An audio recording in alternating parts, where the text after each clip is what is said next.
sin lugar a dudas, porque es base fundamental de los pilares de nuestra fe. Y ahorita vamos a ver el alcance de la resurrección. Esto me hizo pensar, ¿verdad?, en algunas cosas. No sé si usted ha notado, ¿verdad?, que a veces habla uno en tercera persona cuando en realidad está hablando de uno, ¿verdad? Cuando dicen el primo de un amigo. ¿Cierto o no? ¿Han escuchado eso? El primo de un amigo, ¿verdad? Pues eso puede suceder un poco en mi persona, ¿no? Porque cuando yo era joven, difícilmente pensaba en morir. Realmente cuando uno está en la adolescencia y en la juventud, uno piensa en morir. Además, ni siquiera piensa que a uno le pueda llegar a pasar algo. Ese primo del amigo solía colgarse de los postes de luz, ¿verdad? Y solía aventarse de bajada con una de esas avalanchas, que no eran avalanchas, en ese tiempo eran carros de valero, ¿verdad? Alguna vez quizás ya lo comenté, quedé abajo de un coche, ¿verdad? Porque no tuve oportunidad de poner los frenos y ahí fui hacia abajo. Y salí, gracias a Dios, ileso de algunas cuestiones de ese tipo, ¿verdad? Y poco a poco me di cuenta que el riesgo fue mayor, hasta el momento en que en una avenida en México me caí en una alcantarilla y quedé desmayado y tuvieron que darme 17 puntaditas en la cabeza. Así que la falta de memoria, hermanos, no es mi culpa. Es culpa de la alcantarilla que se me atravesó. ¿Verdad? En otra ocasión igual sufrí un atropellamiento. Así que por gracia de Dios, estoy aquí. Pero ¿por qué hago reflexión sobre eso? Porque así como yo, ustedes tienen sus historias. Y quizás de joven, ¿verdad?, casi no pensamos en la muerte. Incluso muchos viven como si la muerte fuera algo que no les vendría a suceder. Y estoy hablando de gente que vive en disipación, en vicios, en cuestiones, ¿verdad?, de alto riesgo, y parece que no les va a venir nunca la muerte. Y estadísticamente, son más los jóvenes que corren sus autos a gran velocidad que los que ya están más viejitos. Si ustedes, ¿verdad?, se van a las estadísticas, un alto porcentaje de accidentes automovilísticos son jóvenes y en muchos casos bajo las influencias del alcohol. ¿Sí se influencia? ¿Se entendió, verdad? Bueno. Son más los jóvenes, ¿verdad?, como lo he dicho, que se exceden en este tipo de cosas o a toda clase de adicciones. Son más los jóvenes que toman riesgos más altos con deportes extremos. Por otro lado, ¿verdad?, los que ya pasamos de los 50 años, cuando uno pasa a los 50 años ya nos dicen, ya llegaste al medio siglo, y esto como que va con intención, como que ya estamos, ¿verdad?, en decadencia, ¿verdad? Ya las conversaciones cambian. Actualmente uno piensa y conversa más de medicinas, doctores y de tratamientos. Cuando nos ponemos a platicar, ¿verdad?, con los que son similares de nuestra edad, ya nos están diciendo, mira, te recomiendo a esto, te recomiendo esto otro, tómate esto y aquí está el remedio y todo eso, y no estamos hablando de otras cosas como fútbol, casi se centran más en ese tipo de cosas, y nos hacemos expertos en temas de salud. Incluso sabemos con exactitud recomendar, ¿verdad?, a los médicos dependiendo la especialidad, estas enfermedades que son pertenecientes de la segunda y tercera edad. No sé por qué llaman en la sociedad la tercera edad, casi nunca mencionan la segunda ni la primera. Como que ya cuando dicen la tercera es porque ya te están diciendo, ya estás viejito, ¿no? Pero si hay una tercera, debería haber una primera o una segunda. Y la verdad es que yo ni siquiera me metí a investigar de qué edad es la primera y qué edad es la segunda. No sé realmente cuáles sean, pero vamos a decirlo que yo estoy todavía empezando a entrar en la segunda, ¿no? Entonces, eso es lo que sucede. Pero hermanos, la realidad es que empiezan a suceder ese tipo de cosas y comentarios. Cuando vas con el peluquero que visitas continuamente, si ustedes, ¿verdad?, como yo, pues se cortan un solo corte toda la vida, ya que el peluquero ya ni siquiera le pregunta, ¿verdad? Ya no te dice cómo te lo vas a cortar, sino simplemente ya te saluda, buenos días y todo, y empieza la charla. Y ya empieza a haber una relación un poco incluso de límites, ¿verdad?, que se perdieron de confianza. Te puede decir, estás perdiendo el cabello y se te está haciendo una cala, ¿no? Llega a suceder esto. O quizás ya tienes más canas, don Juan. ¿No quieres que le pinte el cabello? Eso sí me sucedió. Pero, pues no, ¿verdad? No creo necesario yo pintarme el cabello. Pero gracias a Dios porque tengo cabello. ¿verdad? También ahí cuando las velitas del pastel no caben en el pastel, mejor compramos velas de números, ¿verdad? Es más fácil comprar ahí un 8 y un 0 que a lo mejor las velas.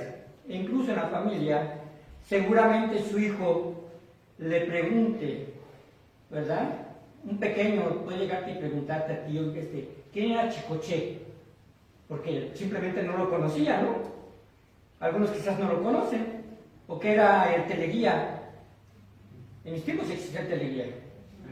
¿Cuántos de aquí saben lo que es el teleguía? Ah, bueno. Los demás ya tienen ahí, ¿verdad? Sus menús de canales en la televisión. Pero hermanos, preguntas así, a algunos les hace sentir más viejos. Y creo que ya, ¿verdad? Algunos también deberíamos de pensar que nuestro Dios ha sido bueno al darnos tantos años de vida. ¿Verdad? Y aunque a veces yo hago algún comentario en casa de que me voy a morir y me dicen, pues ya te urge, ¿verdad? Ya me están dando ganas de aprender a tocar el arpa para ir un poquito adelantado ya en conocimientos. Pero hermanos, hemos oído que la vejez en realidad también dicen que es una actitud del corazón. Pero eso de que es una actitud del corazón, creo yo que más bien parece ser un eslogan publicitario, porque de todos nos duele el cuerpo, duelen los achaques. Pero creo que debemos pensar que aunque algunos llegaremos antes con el Señor, y estoy hablando de creyentes, llegaremos antes porque también salimos antes, porque así Dios lo ha dispuesto. Solo los verdaderos creyentes estamos convencidos que para nosotros Dios ha preparado un lugar especial, pero no solamente un lugar especial, sino también un cuerpo especial gracias a su resurrección. La resurrección de los creyentes no es una fábula, no es pensar como la fuente de la juventud. Es una experiencia tan real como la realidad de la resurrección de Cristo. Ningún esfuerzo humano detendrá la muerte física, lo sabemos. Por más dinero que tenga, por el mejor especialista que pueda usted consultar, no podremos librarnos de la experiencia de la muerte. Pero así como es tan real y segura que está establecido para los hombres morir una sola vez y después del juicio, también así tan real es la resurrección en Cristo Jesús. Ningún esfuerzo humano nos podrá separar de eso, como lo he dicho. Al final, todos moriremos, si no es que el Señor Jesucristo llega antes. En cierta tumba estaba sepultado un hombre que toda su vida se había cuidado al extremo. Él era vegetariano o vegano, creo que también se le llama de alguna forma. Era un atleta, él diariamente, ¿verdad?, hacía ejercicio, era organizado, era metódico en sus consultas preventivas médicas. Así que en su epitafio decía, aquí yace Zacarías Max sano, quien murió completamente sano. Porque al final vamos a morir. Así que hermanos, yo creo que algo que podemos destacar como creyentes, y es que tenemos un futuro glorioso, con un cuerpo totalmente diferente. Y hoy vamos a ver acerca precisamente de lo que la resurrección nos permitirá gozar en el futuro, hablando precisamente de este cuerpo glorificado. Vayamos a 1 Corintios 15, 20 al 23. 1 Corintios 15, del 20 al 23. Pablo se da a la tarea de escribir a la iglesia de Corinto. Hace apenas unos días hablamos acerca de esta iglesia y cuántos problemas tenía, ¿verdad? División, hacían acepción de personas, había problemas de un adúltero, ¿verdad?, que dormía con la esposa de su padre. Había muchas situaciones de pecado, pero una de ellas es que también había entrado algunas personas diciendo que no había resurrección de los muertos. Y esto lo trata desde el versículo número 1 del capítulo número 15. Pero vayamos al versículo 20. 1 Corintios 15 y 20. Más ahora, Cristo ha resucitado de los muertos, primicias de los que durmieron es hecho. porque por cuanto la muerte entró por un hombre, también por un hombre, la resurrección de los muertos. En este versículo está diciendo lo que comenté. Si es segura la muerte, pues así de segura también es la resurrección de los muertos. Porque así como en Adán todos mueren, también en Cristo todos serán vivificados. Pero cada uno en su debido orden. Cristo, las primicias, luego los que son de Cristo en su venida. Vamos a ver qué es lo que dice con respecto a la resurrección de los muertos. Número 1, resucitarán las primicias. Así aparece en 1 Corintios como lo acabamos de leer. Ahora, los judíos tenían entre sus costumbres, en esas costumbres, ¿verdad?, que fueron dadas por nuestro Señor, también nuestro Dios, allá en el Antiguo Testamento, apartar las primicias. Las primicias eran apartadas de la cosecha. Y aunque quizás nosotros, ¿verdad?, ya estamos familiarizados con algunos vocablos o términos bíblicos, quizás no todos y sea bueno recordarlo. Estas primicias de las cosechas, ¿verdad?, Dios les había mandado que cada año, ¿verdad?, se pudiesen entregar las primicias de la cosecha, pero también se celebraba cada 50 días después de la Pascua. En cada Pascua, ¿verdad?, después de los primeros 50 días existía esta fiesta de las primicias y el pueblo iba y entregaba lo que era para Dios, lo primero del trigo, lo primero de la cebada, ¿verdad?, incluso lo primero del ganado, los primogénitos. Y esto aparece precisamente, si ustedes van conmigo, lo podemos leer en Levítico 23, del 10 al 16. Levítico 23,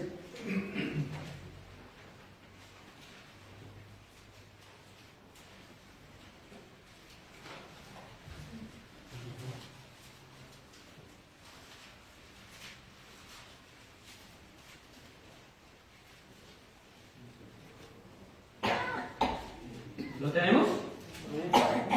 Voy a dar lectura. Habla a los hijos de Israel y diles. Levítico 23, del versículo 10, les comenté hasta el 16. Yo les doy lectura en voz alta. Habla a los hijos de Israel y diles: cuando hayáis entrado en la tierra que yo os doy, y seguéis su mies, traeréis al sacerdote una gavilla por primicia de los primeros frutos de vuestra siega. Y el sacerdote mecerá la gavilla delante de Jehová para que seáis aceptos. El día siguiente del día de reposo la mecerá. Y el día que ofrezcáis la gavilla, ofreceréis un cordero de 1 año, sin defecto, en holocausto a Jehová. Su ofrenda será 2/10 de efa de flor de harina amasada con aceite, ofrenda encendida a Jehová en olor gratísimo. Y su libación será de vino, la 4ª parte de un hin.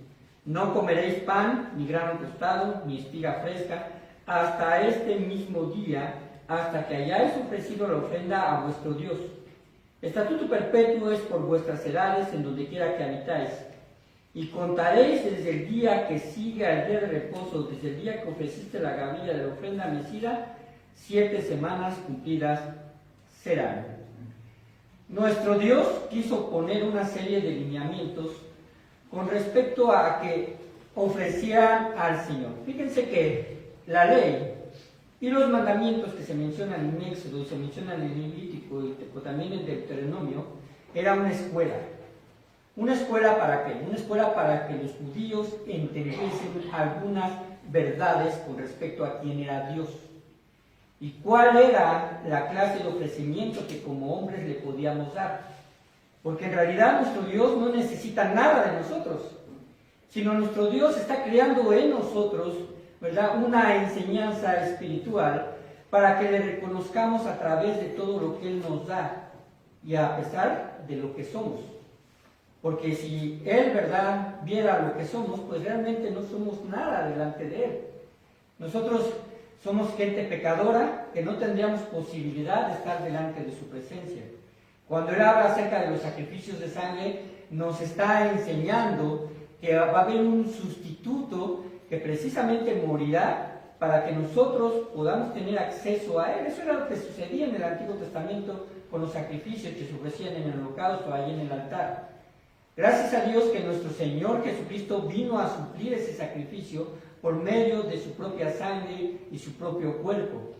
Por eso es que tenemos ahorita aquí la cena del Señor, que es un memorial de lo que nuestro Señor Jesucristo hizo. En la Pascua esto hacían ellos. Y en la Pascua, ¿verdad?, comienza el principio de los años, como le comenté, los años religiosos. El año religioso comenzaba en primavera, en el mes de abril. Y una vez que se empezaban a contabilizar los días, tenían que pasar 50 días después de la Pascua para presentar las primicias. Y varias cosas sucedieron a los 50 días. Cuando salen de Egipto, a los 50 días, les dada la ley a Moisés en el Sinaí. Y se instituye una fiesta, también la fiesta del Pentecostés. La fiesta en donde después, ¿verdad?, de 50 días, es confirmada la venida del Espíritu Santo sobre los apóstoles y empiezan a predicar con denuedo. Así que también las primicias se ofrecerán ahí y empieza una semana, ¿verdad?, el cual se le conoce como también la fiesta de las primicias. Nuestro Señor se presentó como primicia. La celebración de esta primicia tiene un significado muy importante. Como vuelvo a decir, la fiesta del Pentecostés, o ahí da comienzo, y era un día de ofrecimiento y agradecimiento a Dios. Las primicias eran los primeros frutos de su cosecha y aseguraban una cosecha mucho más abundante que venía después de esta por la bendición de Dios. Esto era lo que Dios ofrecía como bendición. Pero antes habría que entonces enseñarles en la mente de los judíos, ¿verdad?, que la bendición proviene no de la fuerza de sus manos, sino de la bendición de Dios. Así Cristo, por medio de su resurrección, presenta a los creyentes que murieron antes de su segunda venida como las primicias que han de resucitar, precisamente. Anteriormente nadie había resucitado, ¿verdad?, e irse al cielo. Estaban allí en un lugar aparte que se conoce como el seno de Abraham. Por eso es que nuestro Señor, ¿verdad?, aquí por medio de Pablo, en 1 Corintios 15, se está presentando Cristo como las primicias de la resurrección, por ser el primogénito de entre los muertos. Y no quiere decir que los muertos, ¿verdad?, se reproduzcan. Está hablando de precisamente la posición de magnificencia que tiene y por lo tanto se le da este título, el primogénito. Él fue el primero que resucitó y Él resucita con un cuerpo glorificado. Y con eso, dice la palabra de Dios que durante el tiempo, ¿verdad?, en el que estuvo 3 días y 3 noches ahí en la sepultura, Él bajó, ¿verdad?, bajó a lo más profundo de la tierra y se llevó cautiva la cautividad. Es decir, los creyentes, ¿verdad?, las almas de los creyentes del Antiguo Testamento. Ellos todavía no tienen cuerpos glorificados. Y nosotros cuando morimos, si hemos de morir antes de que nuestro Señor Jesucristo venga, nuestro cuerpo será deshecho en una tumba, será deshecho por medio de incineración. Algunas personas creen, ¿verdad?, creyentes, creen que un cristiano no se debe de incinerar. La realidad es que en la Biblia no vemos ninguna prueba que esto cause algún efecto para la eternidad. Porque incluso hubo mártires que murieron de esa forma, quemados como antorchas en el tiempo de Nerón. Eran lámparas en los caminos de Roma. Era una cruel muerte. Los impregnaban de aceite y los encendían. Así que no sucede eso. Lo que sabemos por la Biblia, y estaremos viendo en el tercer punto de esto, ¿verdad?, es que Dios llamará también, ¿verdad?, de todos los lugares a todos los creyentes. En el arrebatamiento resucitaremos nosotros como primicias con cuerpos glorificados. Así que, hermanos, esto es lo que está aquí mencionando la palabra de Dios. Y si uno lee la Biblia, se dará cuenta que ocurrieron algunas resurrecciones también en el Antiguo Testamento. En la mañana vimos que habían ocurrido algunas resurrecciones en el Nuevo Testamento que nuestro Señor Jesucristo obró. Vimos a Lázaro, la hija de Jairo, la hija de la viuda. Pero en el Antiguo Testamento también hubo resurrecciones. Tenemos el caso del hijo de la viuda de Sarepta, que fue resucitado por el poder de Dios por medio del profeta Elías. También tenemos el caso del hijo de la tsunamita, que fue resucitado por Eliseo. Y durante el ministerio de nuestro Señor, pues vimos también que se relatan por lo menos 3 resurrecciones. Sin embargo, todas estas personas, sean del Antiguo o del Nuevo Testamento, fueron resucitados, pero tuvieron que volver a gustar la muerte física, a morir. Así que, hermanos, ellos no se libraron, una vez que resucitaron, del envejecimiento. No se libraron, ¿verdad?, del hambre, no se libraron del frío, ni se libraron de las enfermedades. Pero cuando Cristo resucita, Él no volvió a morir ni estuvo limitado a las condiciones físicas que estuvo condicionado mientras Él estuvo en vida en esta tierra. Él fue glorificado, incluso, ¿verdad?, y en el Evangelio Juan dice: Padre, glorifícame con la misma gloria que tuve contigo antes de que el mundo fuese.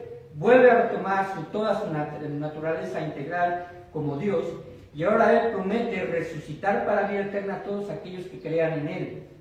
Y un factor determinante de cómo es que sucederá esta hermosa experiencia de la resurrección de los creyentes es muy simple. Porque Cristo resucitó primero.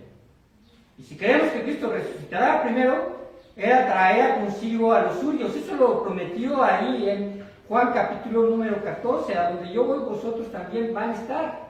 Y voy a la casa de mi Padre a preparar lugar para vosotros. Así que lo que sucedió primero con Él, tenga la seguridad que sucederá con nosotros si usted ha puesto su fe en Jesucristo. El siguiente punto, tendremos una transformación corporal.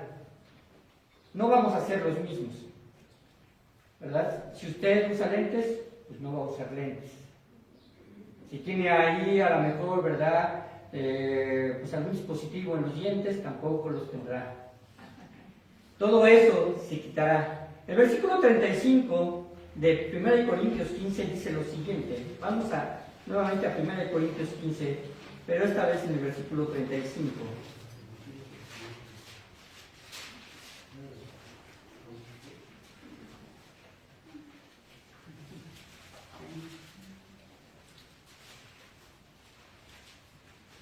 Es una pregunta que es tan actual, pero que ahí Pablo, ¿verdad?, en base precisamente a las noticias que le llegaron, está tratando de responder con respecto a la resurrección de los muertos, nuestra resurrección.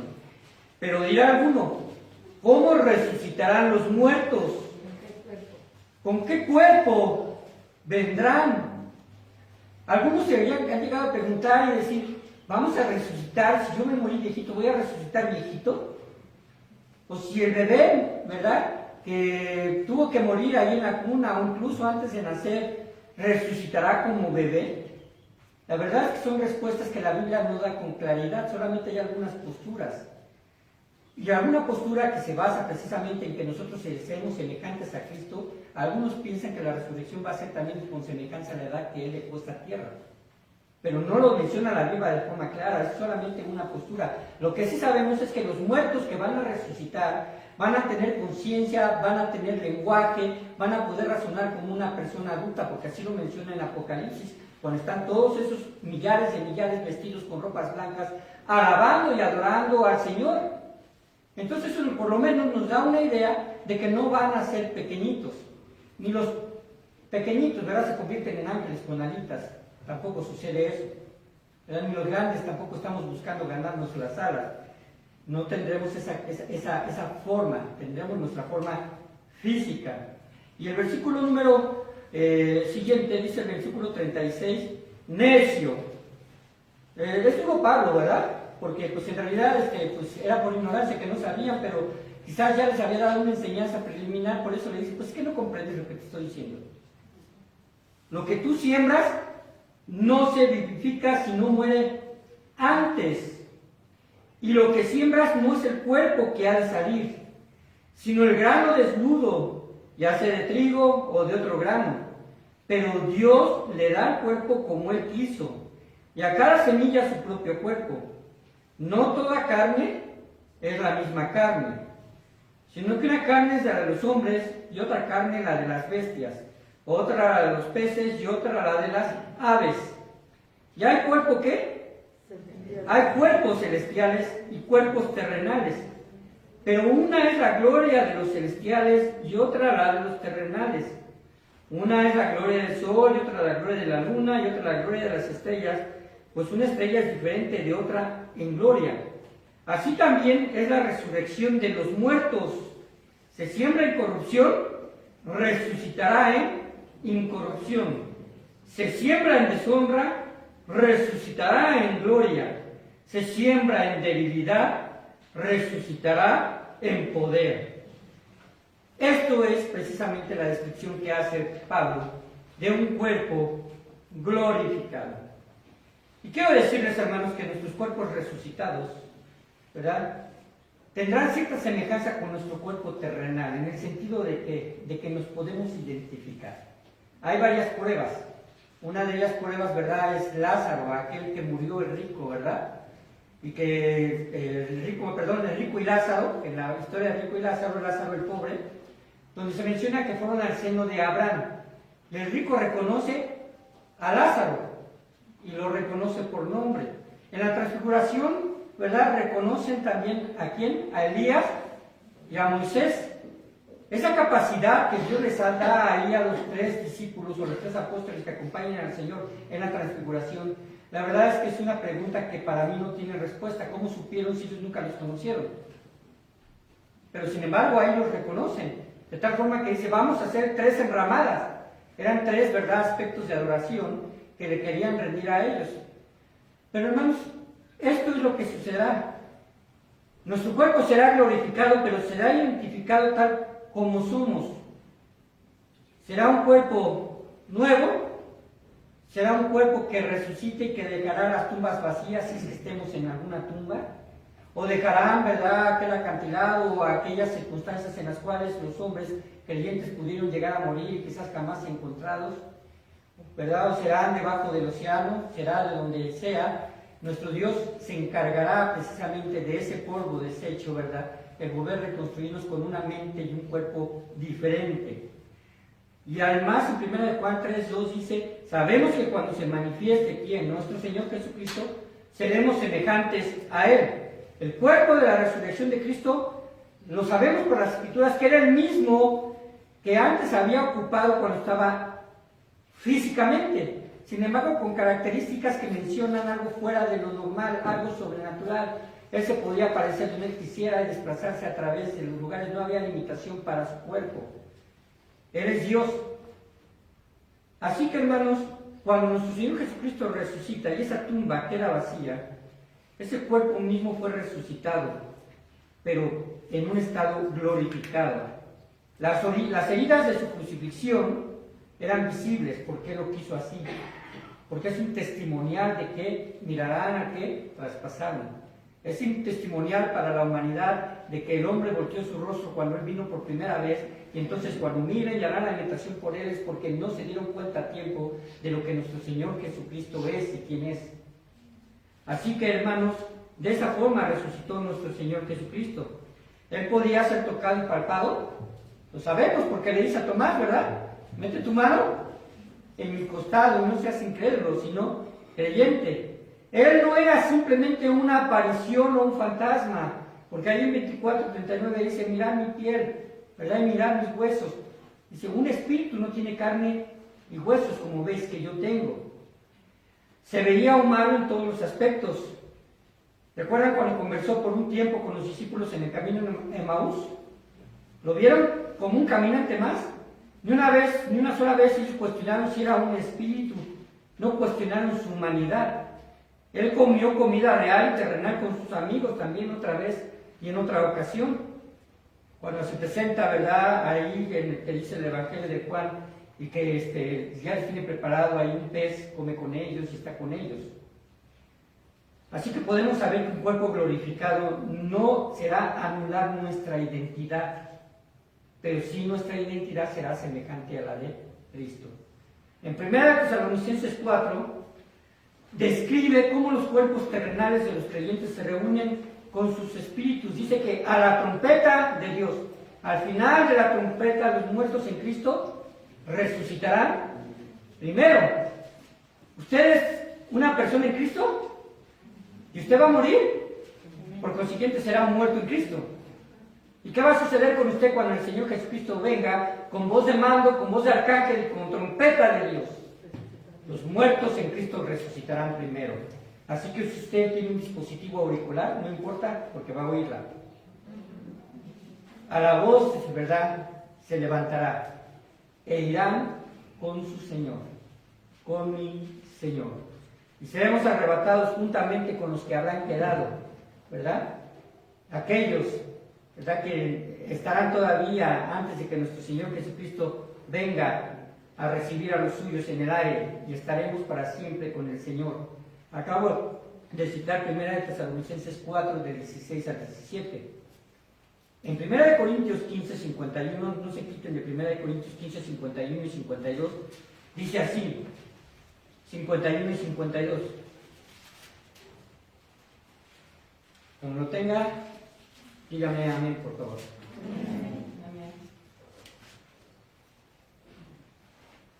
He aquí, os digo un misterio. Qué interesante que Pablo, a quien se le reveló tanto, todavía haya misterios para él, ¿verdad? Pero Dios no quiso revelar todo. 1 Corintios 15, 51 y 52. He aquí os digo un misterio. No todos dormiremos. Esto que era misterio, pues Pablo lo revela, ¿verdad? Por medio del Espíritu Santo. No todos dormiremos, pero todos seremos transformados. En un momento, en un abrir y cerrar de ojos, a la final trompeta, porque se tocará la trompeta y los muertos serán resucitados, ¿qué? Incorruptibles, y nosotros seremos transformados, pensando él que el Señor había de venir todavía cuando no estaba en vida. Porque es necesario que esto corruptible se vista de incorrupción, y esto mortal se vista de inmortalidad. Y cuando esto corruptible se haya vestido de incorrupción, y esto mortal se haya vestido de inmortalidad, entonces se cumplirá la palabra que está escrita: sorbida es la muerte en victoria. Porque ¿qué es lo que representa la muerte? La corrupción. Si usted ve un cuerpo corrupto, maloliente, es porque ya está muerto, porque ya no tiene vida, porque empezó el proceso de desintegración, porque las bacterias están haciendo lo que les corresponde hacer. Y cuando nuestro Señor, es verdad, nos permite entender que esto sucederá en un momento, en un abrir de ojos, no quiere decir que vamos a ver nuestros tendones otra vez formándose, nuestros músculos formándose, porque el tiempo le va a dar por la magnificencia y poder de Dios al transformar nuestro cuerpo en un cuerpo glorificado. Así es el poder de Dios. Solamente dice la palabra y se hace. No hay nada que pueda interrumpir en su soberanía lo que Él ya tiene predicho. Los creyentes que han muerto se unirán entonces a sus cuerpos perfectos. Entonces los que todavía estén vivos, y diga estén vivos, esperemos que estemos vivos, ¿verdad? Seremos arrebatados. En un instante, en un abrir y cerrar de ojos seremos transformados. Así que todos los cristianos que aún viven en la tierra cuando Cristo venga, serán perfeccionados al instante, y tanto los vivos como los muertos tienen su misma identidad que tuvieron aquí en sus viejos cuerpos, pero ahora con cuerpos nuevos y glorificados. Esta es una realidad espiritual que escapa a nuestro entendimiento. ¿Por qué digo que es nuevo? Cuando Pablo está aquí alegorizando y dice, no es lo mismo la semilla del trigo o cualquier otra clase de semilla que se planta, se está refiriendo a que no es lo mismo cuando tú ves la semilla que cuando ves la planta crecida. Hay una transformación completa. No quiere decir que de la semilla broten más semillitas y solamente queden esparcidas allí en el lugar donde se sembró la primera, sino tiene que nacer un árbol, tiene que nacer una espiga, tiene que darse un tiempo, hay un tiempo de preparación y entonces se convierte para lo que fue creado. Dice, pues de esa misma forma, para decirnos lo más fácil, como se dice con palitos, ¿verdad? Y con naranjas, y con manzanas, ¿verdad? Quiero que entiendan algo. ¿Cómo será el cuerpo de los resucitados? ¿Cómo será esto que están ustedes preguntando? Será algo totalmente diferente, algo maravilloso. Así que, hermanos, nuestros cuerpos, ¿verdad?, serán cuerpos nuevos, glorificados. Hayan sido sepultados, incinerados, decapitados o hundidos en el mar, etc. Y tercer punto y final. Este cuerpo glorificado, ¿verdad?, estaremos y nos permitirá estar gozando el cielo. Vamos a recordar solamente algunas cosas con respecto al cielo. Ya alguna vez lo vimos. Primero, que todos los creyentes pertenecemos a la Nueva Jerusalén. Ahora me refiero al cielo por ser la morada en la que Dios habitará. El cielo siempre lo vemos sobre la espera y nuestro Señor Jesucristo, bueno, Pablo, ¿verdad?, permitió que él pudiese identificar 3 cielos, ¿no? Y dice que él fue ascendido, llevado hasta el 3er cielo, donde vio cosas que le eran incomprensibles, inefables. Pero sin embargo, por la Biblia sabemos que Dios constituirá un nuevo cielo y una nueva tierra. Y la nueva Jerusalén descenderá y estará en ese nuevo cielo y en esa nueva tierra, y todos nosotros habitando con cuerpos glorificados. Así que permítanme identificarlo también como el cielo, como la morada de Dios en esa nueva Jerusalén. El cielo es el lugar donde habita Dios. ¿Le gusta esta idea? ¿Le gusta este pensamiento de saber que estará con Dios? No sé si usted tenga oportunidades donde usted puede a lo mejor llegar a un lugar donde la naturaleza es exuberante, la naturaleza es impactante, donde las caídas de agua son por doquier, donde uno ve solamente vida y uno dice, qué increíble es el Señor. Pues no va a ser tan increíble como estar con nuestro Señor en su misma presencia. También el cielo es el lugar donde habita, bueno, donde Dios habita, vale la redundancia, pero ahí es donde está la morada permanente de Dios. Es decir, no vamos a tener lapsos donde Dios se ausente y nos diga, pues los dejo por una semana, ¿verdad? O los dejo por un mes. El cielo, ¿verdad?, es una ciudad de los redimidos. Y esto hace que pensemos en la muerte y en nuestro cuerpo glorificado. Debemos de pensarlo con gozo y con esperanza. No vea la muerte con temor e incertidumbre, porque Dios sabe que tiene algo preparado mejor que lo que tenemos ahorita nosotros, que conforme va pasando el tiempo, pues podemos decir cada vez, ¿verdad?, se va desgastando. No quiere decir que sea chatarra, pero quiere decir que va a llegar a un término. ¿Qué disfrutaremos? Lo que les he comentado. Nuestro Salvador estará ahí, ¿verdad? Espíritu Santo, manifestado ahí con los 7 Espíritus de Dios. Todos los salvos del Antiguo Testamento y Nuevo Testamento están ahí, o estarán ahí, mejor dicho. Los ángeles estarán ahí, los querubines estarán ahí. Nuestro nombre está registrado ahí porque nuestro Dios lo ha plasmado por medio precisamente de esa fe que tenemos hacia Él. Y además usted será coheredero con Dios de las cosas que Dios ha preparado para nosotros. Una recompensa estará ahí si usted ha obrado y siendo un siervo útil al reino de Dios. Tendremos tesoros ahí. Por eso la palabra de Dios nos enseña que hagamos tesoros en los cielos. ¿Qué pasa con los tesoros en los cielos? Dice que no se apolillan, no se corrompen, no les cae óxido, son permanentes. En base a esto, hermanos, entonces tenemos un panorama del cielo y cómo lo habitaremos, con qué cuerpo lo habitaremos.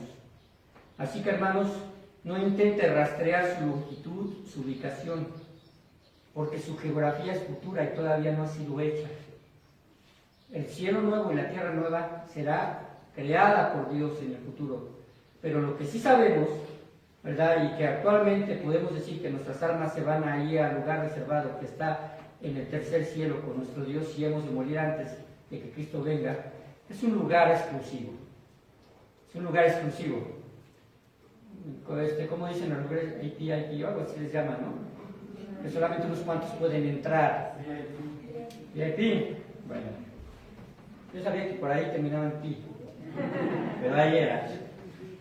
Yo nunca he contado con una membresía que haga exclusiva mi entrada en realidad. Ajá. Pero si hay exclusividad con relación a Dios, sí, Dios es exclusivo. Dios es exclusivo. Porque la palabra de Dios dice que no entrará ningún adúltero, ningún homicida, ningún fornicario, no entrarán mentiras, no entrará nadie de esos. ¿Por qué? Porque está hablando de alguien que practica precisamente el pecado y por lo tanto no ha alcanzado la salvación por medio de Cristo Jesús. Hermanos, eso es lo que sucederá. Pero también el cielo es un lugar protegido. Ya Satanás no tendrá injerencia. Ya no sucederá lo que sucedió con Job, donde Satanás, ¿verdad?, iba de rodear la tierra y de andar por ella y se presenta delante de Dios para acusar a Job. Ya no habrá esa cabida. No estará Satanás. Otra cosa que no estará en el cielo, pero también algunas prediqué sobre esto. No habrá gente incrédula, ni siquiera tendrá usted la necesidad de evangelizar. ¿Por qué? Porque la salvación es completa para los que están ahí. Es un lugar escondido a los ojos humanos. Nuestros ojos glorificados, ¿verdad? Ya en el nuevo cielo y la tierra nueva nos permitirá verlos. Y además es un lugar que desafía el tiempo y el espacio, porque será permanente y eterno. Nuestro Dios es invisible, pero Él se podría materializar si lo quiere, y su composición es una composición divina. Dios tiene el poder de convertir un elemento a otro, lo hemos visto, ¿verdad? Ahí precisamente en las bodas de Caná, donde convierte el agua en vino. Y si Dios se quiso hacer visible por medio de su Hijo Jesucristo, y siendo Él todo lo divino y lo santo, y Él prometiéndonos que seremos semejantes a Él, seremos tan existentes como Él es. Antes bien, como está escrito, cosas que ojo no vio, ni oído yo, ni han subido en corazón de hombre, son las que Dios ha preparado para los que le aman. Está diciendo así Pablo, hay cosas que no se han podido ver en este mundo. Hay cosas que no se han oído en este mundo. Puedo decir, son excelsas. Ni siquiera el hombre ha tenido imaginación para imaginárselas. Cuando dice esto, ni han subido el corazón de hombre, estoy parafraseando, ni siquiera en tu mente puedes concebir lo que Dios ha preparado para los que le aman. Cuando usted le dice, ¿verdad?, tiene un deseo, que a lo mejor es inalcanzable, una mansión, ¿verdad?, una casa en una playa, no sé. Bueno, ni siquiera esas cosas superficiales y materiales tienen que ver con lo que Dios ha preparado para los que le aman, y cuando lleguemos nos las dará. Eso es vivir en la gloriosa presencia del cielo. Disfrutaremos de la comunión con Él. Es una visión amplia y eterna de la manifestación de Dios en su resplandeciente gloria. Esto lo verán todos los salvos glorificados, y cosas que todavía y no hemos podido comprender. Ahora, hermanos, si usted sabe esto, yo le voy a preguntar, sabiendo todo esto, que tiene un cuerpo glorificado, en un lugar especial, en un lugar protegido, en un lugar apartado, ¿le impedirá, o algo que le impedirá en su mente adorar a Dios? No va a haber nada. ¿Sabe? Tendremos solamente mente para ver a aquel que fue capaz de entregar a su Hijo y al Espíritu Santo, obrando a favor nuestro. Vamos a orar. Padre bendito, te damos muchas gracias por las hermosas promesas, Señor, que tú nos das, sabiendo que tendremos un cuerpo semejante al tuyo glorificado. Esto es inalcanzable para nosotros en esta tierra, pero no por inalcanzable queremos, Señor Padre Santo, dejar la disposición que debemos de tener para asemejarnos cada vez más a ti y buscar la santidad en nuestras vidas. Padre, a través de las caídas, a través de las situaciones que pueden ocasionar, Señor, que no te agrademos y que perdamos la comunión, tú nos das oportunidades y nos renuevas día a día, permitiéndonos acercarnos a ti con un corazón contrito y humillado en pedir perdón, Padre Santo, por lo que podamos haber hecho, pensado mal. Gracias porque esa sangre suficiente y eficaz nos alcanza para cubrir cualquier clase de falta que tengamos delante de ti, menos la falta de la infidelidad. De no creer, Señor, que existieras, eso nos haría y nos alejaría y nos tendría bajo perdición. Pero creemos, Señor, y al creer en tu resurrección, creemos en que también resucitaremos con cuerpos glorificados. En el nombre de Cristo te damos toda la honra y la gloria. Amén.